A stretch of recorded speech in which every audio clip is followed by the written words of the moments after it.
Well, now we really have problems. Another shortage is happening.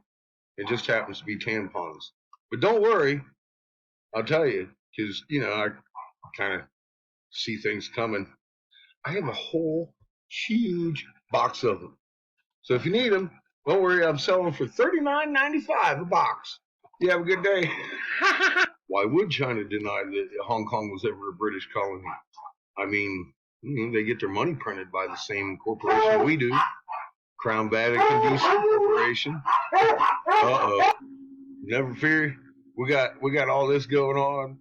Massive fucking hooties. And then the globe is on fire, no less. Motherfucking on fire. The peat mosses and the fucking bogs and everything's burning. The motherfucking rainforest and Kansas is on fire. We got fucking quakes everywhere. But don't you fucking worry. $32.95. Get you fucking box of 6.